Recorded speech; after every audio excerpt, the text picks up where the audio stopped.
Langsung bergabung saudara melalui saluran Zoom ada Bergas Chatosasi, Kepala Pelaksana BPBD Jawa Tengah. Selamat siang Pak Bergas. Selamat siang, iya Mas.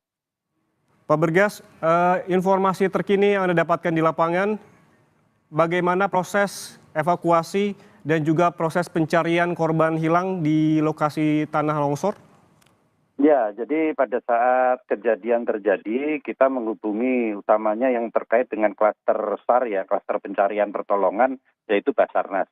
Jadi proses evakuasi korban terdampak longsor maupun banjir bandang yang ada di Petung Priok itu kita mempercayakan kepada rekan-rekan dari Basarnas dan teman-teman relawan. Tentunya masih terkoordinasi dengan kami ya, dengan BPBD, baik BPBD Kabupaten maupun Provinsi.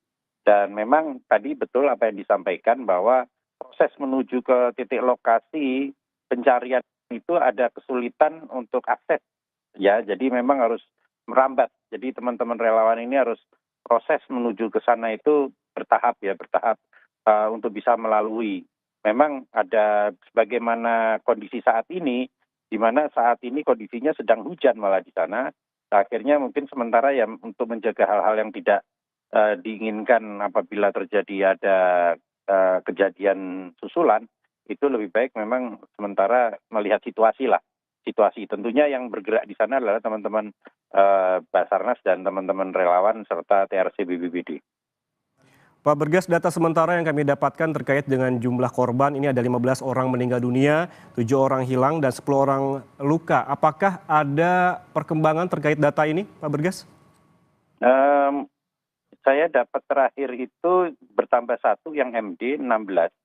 Jadi 16, yang lainnya mungkin masih sama ya, luka 10, mungkin yang hilang sudah berkurang. Tapi ini barusan kami sempat dapat itu data dari pos lapangan, itu jumlahnya menjadi 16. Oke, bisa dikonfirmasi lagi 16 orang yang telah ditemukan meninggal, Pak Bergas? Iya, betul, betul. Oke.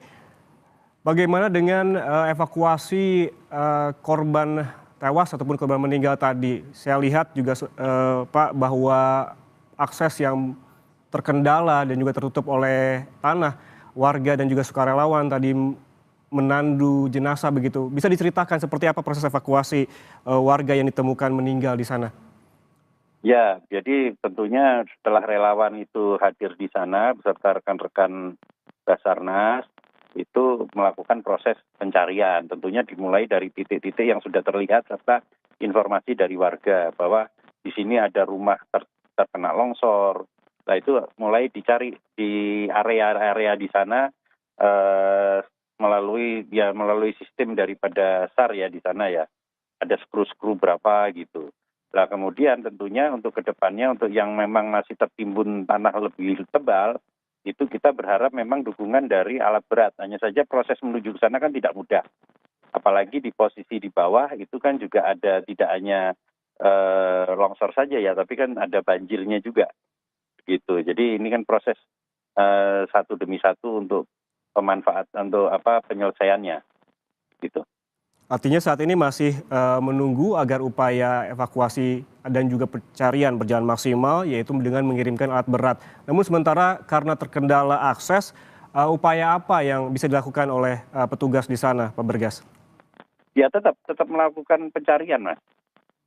Tetap harus melakukan pencarian karena ini kan waktunya tidak panjang ya, istilahnya tidak panjang karena cuaca juga tidak, kita kan kejar-kejaran dengan cuaca.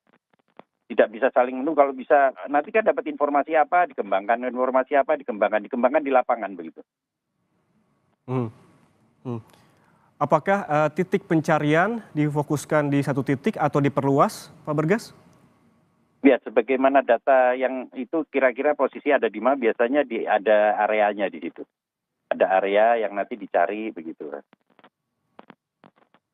Oke, artinya menunggu laporan, ketika ada laporan datang, petugas langsung mencari ke titik yang dilaporkan oleh warga tersebut. Yang paling mungkin. Tentunya yang tidak mungkin menggunakan alat berat ya tidak ya, masih proses menunggu ya. Menunggu alat berat juga, kemudian tentunya yang bisa dilakukan oleh teman-teman SAR ya dilakukan begitu. Karena ini kan kita juga menjaga, karena ini kan manusia ya, istilahnya manual juga ya, manual. Mhm. Kemudian bagaimana dengan jumlah petugas, apakah memadai Pak Bergas? Kita melihat bahwa seperti Anda sebutkan akses yang sulit, juga lokasi yang memang tertutup tanah begitu. Apakah diperlukan bantuan tambahan petugas untuk melaksanakan pencarian korban hilang di sana? Ya, ya, tentunya kita koordinasi dengan Basarnas, dengan teman-teman relawan potensi SAR yang memiliki kualifikasi untuk pencarian pertolongan. Nah, tentunya nanti akan bergulir bergantian ya. Kiranya ada dibutuhkan dukungan ya kita dorong lagi ke sana. Karena ini kan tentunya bukan sesuatu yang mudah ya. Untuk ke sana, sembarang relawan ke sana ya enggak. Tentunya itu ada batas di mana kualifikasi untuk pencarian pertolongan itu kan ada kualifikasi rekan-rekan teman-teman relawan yang sudah pernah mengikuti atau sudah memiliki kapasitas ke sana. Mereka itu sudah punya komunitasnya kok, Mas. Mhm, mhm. Pak Bergas, Ya, tantangan apa lagi yang dihadapi oleh petugas? Tadi saya juga melihat cuaca yang masih hujan dan juga berkabut. ya tentunya kebutuhan internal, kebutuhan ini ya personal daripada teman-teman relawan sendiri. Yang itu yang harus segera didorong ke sana untuk mereka bisa bisa bertahan di sana. Itu salah satu yang kami terima di mana kebutuhan personal butuh dukungan di sana gitu. Baik. Pak Bergas, kemudian bagaimana dengan penanganan korban terluka begitu? Tadi dilaporkan ada 10 orang luka. Bagaimana kondisinya dan seperti apa penanganannya? Ya, untuk yang luka tentunya di situ kan ada pos lapangan, ada puskesmas. Kiranya masih bisa ditangani oleh puskesmas, dilakukan oleh puskesmas. Kalau memang perlu upaya lebih lengkap lagi atau lebih tinggi lagi, tentunya kita bawa ke pelayanan kesehatan yang lebih lengkap lagi ya di bawah. Memang itu menjadi kendala tersendiri itu, menjadi kendala. Tapi kalau memang bisa tidak menunggu, bisa bergeser menggunakan milik warga, ya milik warga kita dorong ke sana. Kita dorong untuk membantu. Hmm. Artinya petugas juga meminta bantuan ataupun mengimbau warga juga untuk turut Iya, aktif begitu ya membantu petugas. iya, iya, betul. Mhm. Saat ini yang Anda dapatkan laporan yang 10 warga terluka itu seluruhnya sudah dibawa ke puskesmas atau memang sudah ada yang kembali ke rumah? Ya, sementara ini kami baru menerima ini ya, baru menerima yang luka-luka ya. Baru sampai di puskesmas, begitu Mhm. Mas. Lalu bagaimana kondisinya, Pak Bergas, 10 warga terluka, apa luka ringan atau luka berat seperti apa? Oh, ada yang luka berat, ada yang luka ringan ada. Datanya, sebetulnya ada datanya kami, tapi kami ini harus buka data ulang ya berarti ya. Nyun sewu. Ya Baik. sementara itu mungkin Mas. Ya. Mhm, mhm. Berarti yang ditangani oleh puskesmas terdekat dengan lokasi ini, kondisi lukanya berbagai macam, ada yang luka ringan dan juga ada yang luka berat begitu? Ya. Baik, kemudian upaya apa yang paling dekat begitu yang bisa dilakukan petugas, yang saat ini bisa dilakukan karena memang tadi disebutkan butuh bantuan personel, tetapi memang untuk mendapatkan bantuan personel ini waktunya tidak, cepat begitu, apa yang hal terdekat yang bisa dimaksimalkan oleh petugas? Ya, tentunya upaya penggunaan alat alat tambahan atau alat bantu seperti alat berat itu harus segera segera diluncurkan ya Mas ya. Ini kami masih koordinasi sih. Karena ini kan beberapa lokasi kan banyak yang terdampak masalahnya. Dan jalur menuju ke sana itu kan harus memutar, tidak bisa langsung tembus. Kalau langsung tembus itu butuh alat berat buka jalannya. Begitu Mas. Oke, kalau saya melihat lokasi dari longsor ini hanya bisa dilalui sepeda motor. Memang, jalanan ini awalnya memang bisa dilalui mobil atau memang hanya sepeda motor saja, Pak? Enggak, bisa dilalui mobil itu. Bisa. Artinya jalan ini memang tertutup Itu oleh jalan, tanah longsor sehingga hanya bisa dilalui oleh iya, sepeda motor?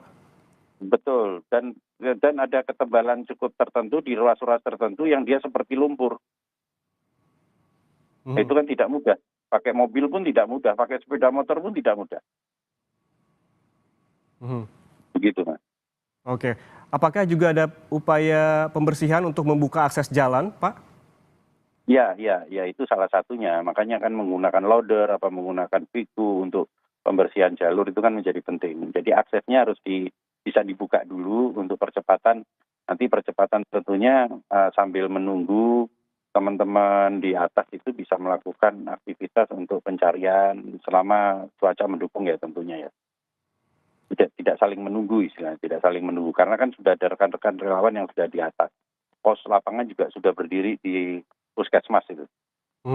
Selain juga terkendala cuaca dan juga akses, petugas juga berkejaran dengan waktu. Saat ini waktu menunjukkan pukul 13:34, artinya tinggal beberapa jam lagi akan gelap begitu. Apakah ada batas waktu hingga pukul berapa pencarian dilakukan, Pak? Ya itu nanti dari tim di sana Mas, itu biasanya kan pencarian itu kan ada batasnya. Kalau memang dukungan Sarpras untuk mencari kurang, ya tentunya dihentikan. Gitu, karena kan beresiko juga. Tapi kalau dukungan Sarpras untuk penguatan lampu memungkinkan, cuaca memungkinkan, ya itu bisa berlanjut sampai ada disepakati di sana. Kalau memang sudah cukup lelah ya harus istirahat, tentunya begitu.